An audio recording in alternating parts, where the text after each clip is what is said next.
If there are caddis flies in the waters that you fish, this fly is for you. To start, we'll use some flat black thread and wrap well into the bend of the hook. Next, we'll grab some dubbing. Here I'm using a blend of synthetic UV dubbing in olive.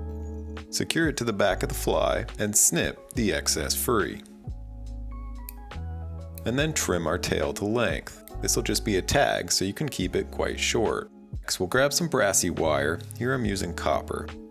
Secure it to the hook shank and wrap back towards our tag, bringing your thread forward once complete.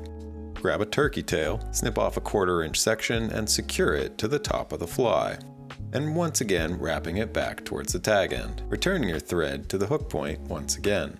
Finally, we will grab some flashabou. Secure this to the hook shank, wrapping back towards our tag end and turkey tail. Create a dubbing noodle with the same dubbing used for the tag end, and begin wrapping it up the body until we reach the hook point. Using the hook point as a gauge of a stopping point will help you stay consistent when creating multiple flies. With the body complete, grab your flashabou and begin to wrap it forward in open spirals until we reach our thread.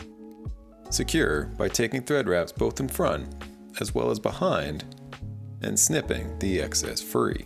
Fold over your turkey tail over the back of the fly and secure it in place with your thread. We will then grab our brassy wire and begin wrapping it forward, once again in open spirals, towards the head of the fly.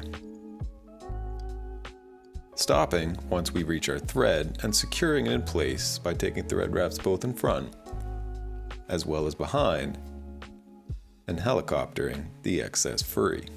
With this complete, we'll wrap forward towards the hook eye, leaving a little bit of room, fold our turkey tail over, and begin wrapping back towards the hook point, and then grabbing some brown ostrich herl. Secure it in place, snip the excess free, and begin wrapping it in closed, touching spirals towards your thread.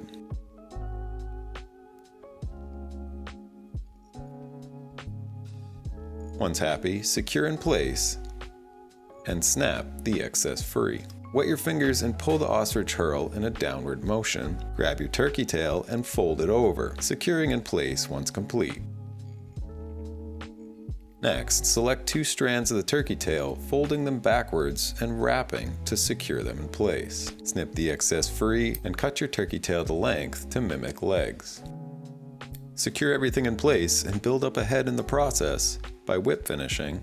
Snip your thread free and grab some UV resin, not only adding durability, but also increasing the shine of the wing case. This is a complicated tie that's not for everyone. It does look good in the fly box and is extremely successful at catching trout. If you want to win this fly, comment #flies in the comments below. Thank you for watching, subscribe for more, and I will see you in the next one.